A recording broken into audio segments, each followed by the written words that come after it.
नमस्कार, मैं अमिता सेठिया आज के इस वीडियो में आपका स्वागत करती हूँ। आज मैं सामाजिक असमानता पर बात करूँगी। दोस्तों, क्या सामाजिक समानता हमारा सिर्फ एक सपना है? आज हमारे देश में अनेक तरह की असमानताएं फैली हुई है, जैसे अमीरी गरीबी, लिंग, धर्म, जाति आदि की अनेक असमानताएं हैं।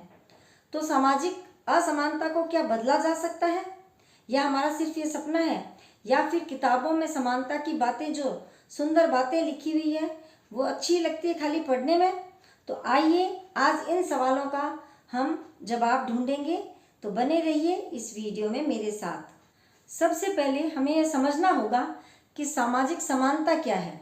समानता का अर्थ ये नहीं है कि हम सब समान हो जाएं या हमारी आर्थिक स्थिति समान हो जाए। इसका सही मतलब यह है कि हमें जाति, धर्म, लिंग या किसी पहचान या आर्थिक स्थिति के बावजूद भी हमें समानता मिले, हमें समान अधिकार मिले और हमें सम्मान बराबर मिले तथा हमारे किसी प्रकार का कोई भेदभाव न रहे। हम लोग इक्वलिटी और इक्विटी को एक मान लेते हैं, यानी समानता और समता दोनों को एक मान लेते हैं, जबकि समानता का अर्थ है कि सबको एक सा देखना, एक से अवसर देना, और इक्विटी का मतलब है कि उसके ज़रूरत के हिसाब से उसे अवसर देना। जैसे उदाहरण के लिए मैं बताना चाहूँगी कि अगर 3 व्यक्ति हमारे पास हैं, उनको दीवार के उस पार देखना है। एक छोटा है, एक उससे बड़ा है मीडियम साइज़ का, और एक लंबा है। तो उसके लिए हम छोटा है उसके लिए एक स्टूल या बेंच लगाएंगे ताकि वो उस पर चढ़ के दीवार के उस पार देख सके। मीडियम वाले के लिए थोड़ा छोटा लगाएंगे और छोटे वाले के लिए बहुत बड़ा लगाएंगे, और जो लंबा है उसके लिए नहीं लगाने की आवश्यकता होगी, वो ऐसे ही खड़ा होकर देख लेगा। तो अलग अलग बेंच लगाई जाएगी उनके शारीरिक स्थिति के अनुरूप, उनकी लंबाई के अनुरूप। तो यह तो होता है इक्विटी, यानी उनको अवसर दिया गया, उनके ज़रूरत के मुताबिक उनको अवसर दिया जाए। और इक्वलिटी का मतलब है जैसे वो 3 पुरुष हैं या 3 व्यक्ति हैं, तो उनको अगर दीवार के पार देखना है तो उनको एक सी टेबल पर या एक सी बेंच पर उनको खड़ा करके देखा जाए। तो जो लंबा है उसे तो ज़रूरत ही नहीं है, और जो बहुत छोटा है उसके लिए वो छोटी पड़ सकती है, और बीच वाला है वो पूरा देख भी नहीं पाए शायद। तो इसलिए इक्विटी और इक्वलिटी की समानता असमानता हमें समझनी होगी, दोनों में अंतर है। तो हमारी यह इच्छा होनी चाहिए कि इक्विटी पर ध्यान दिया जाए, ताकि जिसको जितनी ज़रूरत है उसको उतनी सुविधाएं या सम्मान या अवसर प्रदान किए जाएं, ताकि हम सब समानता पर आ जाएं, यानी इक्वलिटी हो जाए, हर तरह से अच्छा हो जाए। हमारे देश में कई तरह की असमानताएं देखी जाती है, जैसे आर्थिक असमानता। आर्थिक असमानता में कुछ मुट्ठी भर लोगों के पास देश का आधा पैसा जमा है, यानी वो इतने पैसे वाले हैं, और जो गरीब हैं वो और गरीब होते जा रहे हैं, अमीर हैं वो और अमीर होते जा रहे हैं। तो समानता नहीं रही, यानी अवसर के मुताबिक भी नहीं और समानता भी नहीं की जा सकती है। शिक्षा का और उनको पूरा अधिकार नहीं मिल पाता है, क्योंकि पैसों की कमी के कारण कई लोग पढ़ भी नहीं पाते हैं, उन्हें पूरा अवसर नहीं मिल पाता है। जातिगत समस्या को देख लें तो यहाँ धर्म, जाति आदि के आधार पर, जो जातियों के आधार पर भेदभाव किया जाता है, तो उनको समान अवसर नहीं दिए जाते हैं या सम्मान बराबर नहीं मिल पाता है। तो ये भी एक समस्या है। लैंगिक असमानता भी है, जैसे पुत्री को कम सम्मान देते हैं, पुत्र को ज़्यादा सम्मान देते हैं। बेटा होते ही थाली बजाई जाती है, खुशियाँ मनाई जाती है। हालांकि कई जगह ऐसा नहीं है, आजकल कम हो गया है, पर फिर भी ग्रामीण क्षेत्रों में यह असमानता देखी जाती है। या फिर पितृसत्तात्मक समाज है हमारा, तो ये सब पुरुषों को ज़्यादा पावर मिलता है। नौकरियों में भी महिलाओं को कम अवसर मिलते हैं या उनकी सैलरी कम होती है। क्षेत्रीय असमानता भी है, शहर और गाँव में काफ़ी अंतर है। शहर में आधुनिक साधन सुविधाएं हैं, जबकि गांवों में नहीं है।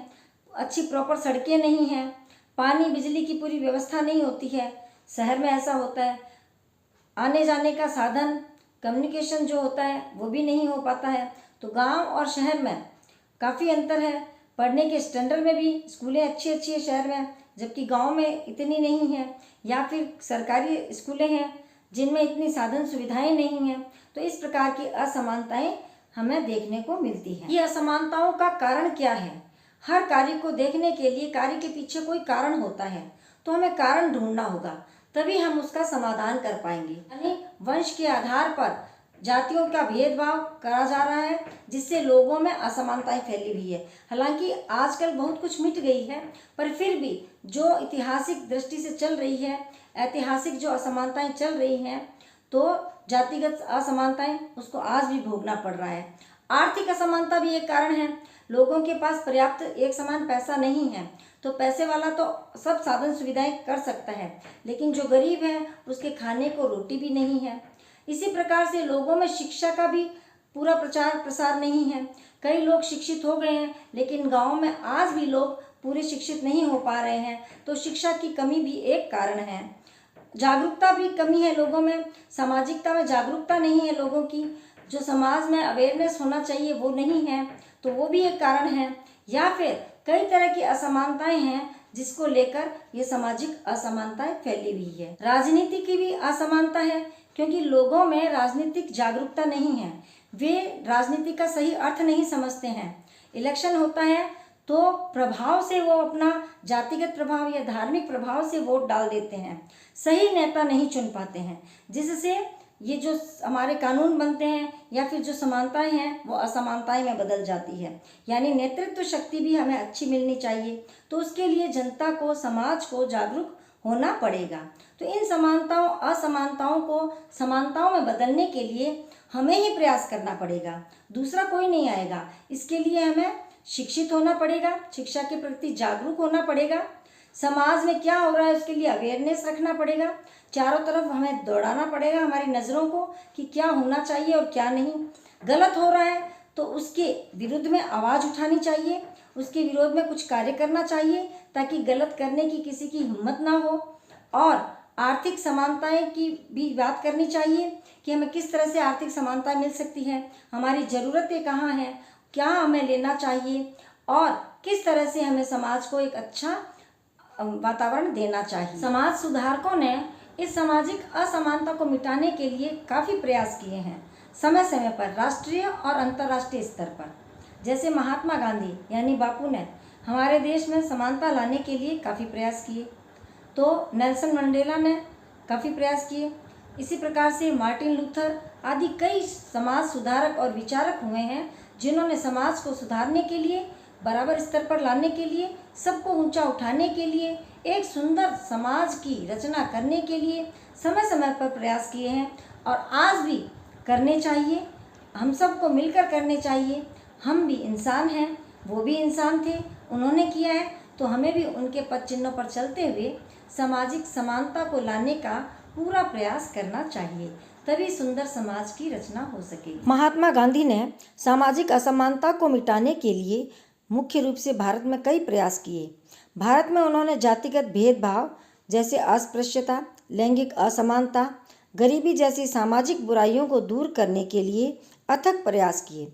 उन्होंने हरिजन आंदोलन चलाया, मंदिरों में अछूतों के प्रवेश का समर्थन किया और महिलाओं के अधिकारों के लिए आवाज़ उठाई। नेल्सन मंडेला ने दक्षिण अफ्रीका में सामाजिक असमानता यानी रंग भेद को मिटाने के लिए प्रयास किए। उन्होंने वहाँ के रंगभेदी शासन अपार्थीड के खिलाफ एक लंबा संघर्ष किया, जिसके कारण उन्हें 27 साल जेल में भी बिताने पड़े। बाद में वे स्वतंत्र दक्षिण अफ्रीका के पहले लोकतांत्रिक रूप से चुने गए राष्ट्रपति बने। मार्टिन लूथर किंग जूनियर ने संयुक्त राज्य America United state of America में रंग भेद और नस्लीय भेदभाव के खिलाफ अहिंसक नागरिक अधिकार आंदोलन का नेतृत्व किया था। वह अमेरिका के ही रहने वाले थे।